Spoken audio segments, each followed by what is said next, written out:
Hi everyone, welcome to our study guide for the CDL exam in Georgia. Today, we will review 39 key questions and answers to help you prepare for the exam. Let's get started.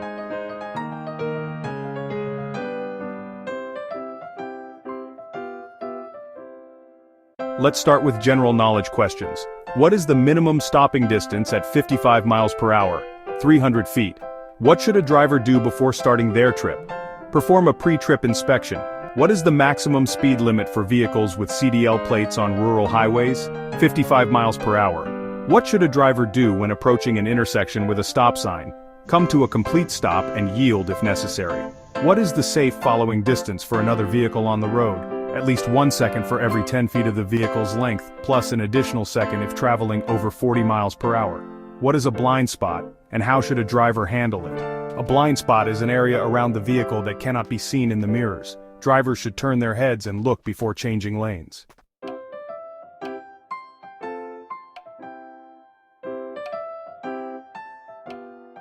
Now let's move on to questions about hazardous materials, also known as HazMat. What types of products are regulated under HazMat rules? Flammable, corrosive, reactive, and toxic products. What is the weight limit for a vehicle transporting hazardous materials? 10,000 pounds. What signage is required on a vehicle transporting hazardous materials? Hazardous materials placards on all 4 sides of the vehicle.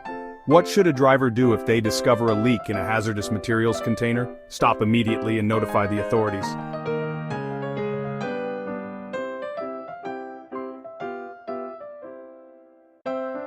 Let's continue with questions about passenger vehicles. What should a driver do when approaching a railroad crossing? Slow down and be prepared to stop if necessary. What is the minimum stopping distance at 45 miles per hour? 150 feet. What is the speed limit for school buses on rural highways? 45 miles per hour. What should a bus driver do if a passenger is behaving disruptively? Stop the bus in a safe place and manage the situation appropriately. What emergency equipment should a school bus carry? Fire extinguisher, first aid kit, and warning devices.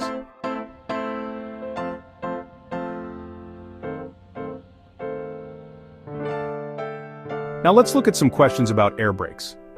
What is the main function of the air brake system? To safely and effectively stop the vehicle. What should a driver check before using air brakes? The air brake system should be full and free of leaks. What is the air compressor and what is its function? It is a device that generates compressed air for the air brake system. What is the proper air pressure in an air brake system? Between 100 and 125 psi. What should a driver do if the air pressure drops below a safe level?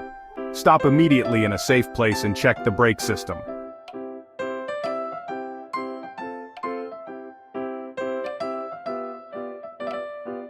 Let's move on to questions about combination vehicles. What should a driver do before detaching a trailer from its tractor? Ensure the trailer is completely stopped and secured. What is the minimum stopping distance for a combination vehicle at 55 miles per hour? 450 feet. What is coupling and uncoupling of a trailer? The process of attaching or detaching a trailer from a tractor. What should a driver check before coupling a trailer? Ensure the hitch and safety mechanisms are in good condition. What is a jackknife and how can a driver prevent it? It is a situation where the trailer bends sharply relative to the tractor. It can be prevented by driving carefully and avoiding sudden braking.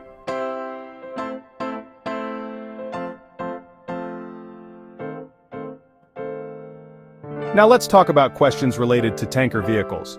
What should a driver do before loading a tank? Inspect the tank and ensure it is clean and dry.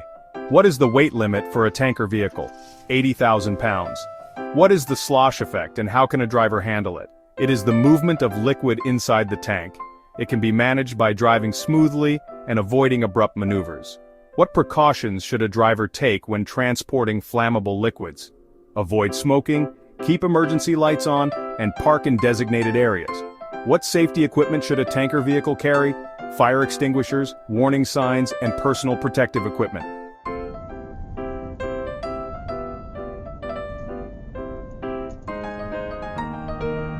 Finally, let's review questions about the pre-trip inspection.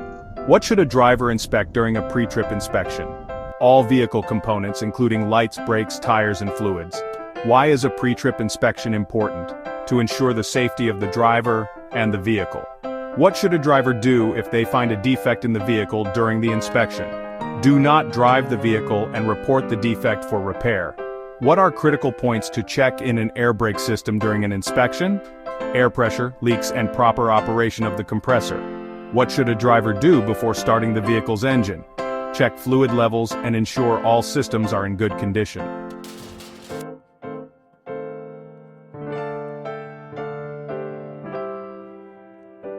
Here are some additional questions that might be useful for your exam. What is the following distance, and how is it calculated? It is the safe distance between two moving vehicles. It is calculated in seconds. What should a driver do when driving in adverse conditions, such as rain or snow? Reduce speed, increase following distance, and turn on lights. What is hydroplaning and how can a driver prevent it? It is the loss of traction on wet surfaces. It can be prevented by reducing speed and keeping tires in good condition. What should a driver do if they experience a tire blowout? Stay calm, hold the steering wheel firmly, and gradually slow down.